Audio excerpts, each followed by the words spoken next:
Welcome to EM educator.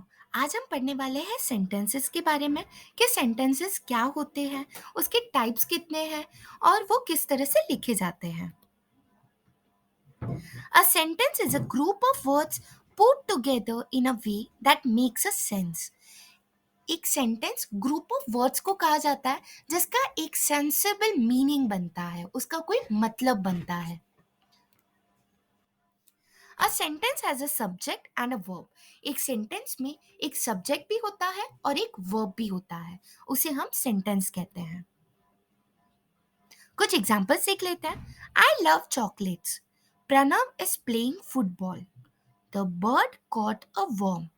He will be here at 7 p.m. ये जितने भी चारों के चारों सेंटेंसेस है, इसमें आई, प्रणव, द बर्ड और ही, ये चारों की चारों चीजें यहाँ पे सब्जेक्ट है। सेंटेंस आगे चार टाइप्स में डिवाइड किए गए हैं। पहला है असर्टिव सेंटेंस, जिसे डिक्लेरेटिव सेंटेंस भी कहा जाता है। दूसरा है इंटरोगेटिव सेंटेंस, जिसमें हम प्रश्न पूछते हैं। तीसरा है इंपरेटिव सेंटेंस, जिसमें हम किसी को कमांड, ऑर्डर या रिक्वेस्ट करते हैं। और चौथा है एक्सक्लेमेटरी सेंटेंस, जिसमें हम हमारे भाव दिखाते हैं। इसे हम और डिटेल में आगे पढ़ेंगे। पहला टाइप है assertive sentence. An assertive sentence makes a statement. Assertive sentence एक सिंपल स्टेटमेंट होता है जो एक सिंपल सब्जेक्ट, वर्ब और ऑब्जेक्ट से बनता है। असर्टिव सेंटेंस आगे जाके दो में डिवाइड है। एक है अफर्मेटिव सेंटेंस एंड दूसरा है नेगेटिव सेंटेंस। अफर्मेटिव सेंटेंस को दूसरे वर्ड्स में पॉजिटिव सेंटेंस भी कहा जाता है, जिसका एक एग्जांपल देख लेते हैं।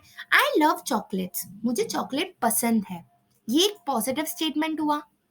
दूसरा है नेगेटिव सेंटेंस, जिसमें एक सेंटेंस में not, didn't, did not, doesn't, ऐसे सारे वस्तु के, ऐसे सारे वर्ड्स का इस्तेमाल किया जाएगा जिसमें हमें नेगेटिव दिखाई देगा। इसका एक एग्जांपल लिख लेते हैं।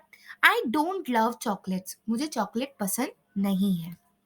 अब हम दूसरा टाइप देख लेते हैं, जो है interrogative sentence. An interrogative sentence is nothing but a question. एक ऐसा प्रश्न जो हम पूछते हैं सामने वाले को, उसे हम इंटरोगेटिव सेंटेंस कहते हैं। इसका एक एग्जांपल दे सकती हूँ। जब पुलिस कोई क्रिमिनल को पकड़ती है तो उसका इंटरोगेशन ही करती है। इसमें भी दो बेसिक टाइप्स हैं। एक पहला है WH वर्ड से शुरू होने वाले क्वेश्चंस, जैसे व्हाट, वेयर, हाउ, ऐसे शब्दों का इस्तेमाल करके कोई प्रश्न पूछा जाए। दूसरा है एक ऐसा स्टेटमेंट या एक ऐसा प्रश्न जिसका हाँ या ना में जवाब हो सके। हम इसे और डिटेल में पढ़ेंगे अब। पहला है WH question. WH question is formed with a WH word followed by either a primary auxiliary verb, be, have, do, or a modal verb, can, may, should, etc. मतलब WH वर्ड का इस्तेमाल करके एक सेंटेंस को लिखा जाएगा जो पूरी तरह से किस पे निर्भर है, उसकी क्रिया पे, उसके वर्ब पे। हम एक एग्जांपल देख लेते हैं। Where are you going. Going यहाँ पे वर्ब है। कहाँ जा रहे हो, कहाँ, वेयर, यहाँ पे WH वर्ड है। Why has she left so early? वो क्यों आज जल्दी निकल गई।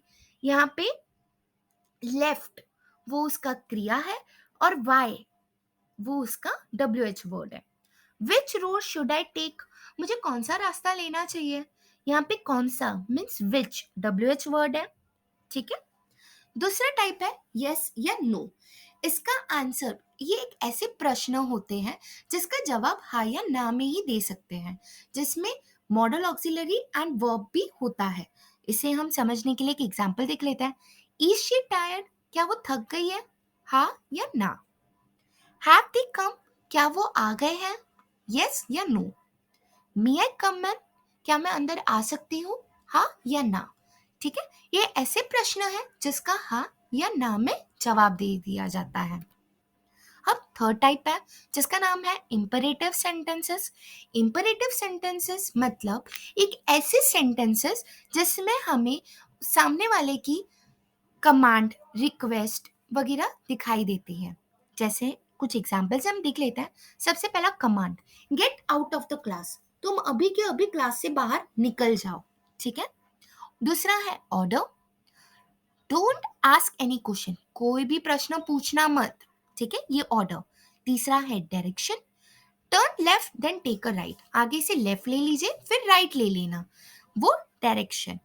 फिर आता है instruction, take one tablet 3 times a day, पूरे दिन में एक एक करके टैबलेट ले लेना 3 बार। Request, leave me alone, please मुझे अकेला छोड़ दीजिए। ये सारे के सारे भाव जब वो सेंटेंस में दिखाई दे तब हम उसे इंपरेटिव सेंटेंस कहते हैं। अब हम लास्ट स्लाइड देख रहे हैं जो है exclamatory sentences. An exclamatory sentence uses the words that express a strong feeling such as surprise, delight, excitement, horror और peace. There is an exclamation mark at the end of the sentence or after the word. हमेशा याद रखना है कि exclamatory sentence जो होते हैं ना, जिसमें हमारी स्ट्रॉन्ग फीलिंग, हमारे भाव दिखाई देते हैं, जैसे हम सरप्राइज हो गए, या हमें बहुत खुशी हो रही है, या एक्साइटमेंट हो रही है, या हम डर गए, या हमें कोई चीज़ का दर्द हुआ, तब भी हम एक्सक्लेमेशन सेंटेंस का इस्तेमाल करते हैं। उसका हम पहले एक एग्जाम्पल देख लेते हैं। Made up of just one word, जब कोई एक ही वर्ड के बाद एक्सक्लेमेशन मार्क लगाओ, जैसे आउच, वाओ, फैंटास्टिक, ये सारे भाव है जिसके आगे एक्सक्लेमेशन मार्क लगा हुआ है। अब हम पूरे एक सेंटेंस के फॉर्म में देख लेते हैं। व्हाट ब्यूटीफुल वेदर, ठीक है, एक्सक्लेमेशन मार्क है। हाउ काइंड ऑफ यू, तुम कितने महान हो, इसके आगे एक्सक्लेमेशन है, हमारे भाव दिखाई दे रहे हैं, उसे हम एक्सक्लेमेटरी सेंटेंसेस कहते हैं। हमारा ये टॉपिक यहीं खत्म होता है। Thank you for watching, like, share and subscribe. अगर आपको हमारी वीडियोस अच्छी लगती है तो please like, share and subscribe कीजिए। हम ऐसी ही वीडियो लाते रहेंगे। Thanks for watching.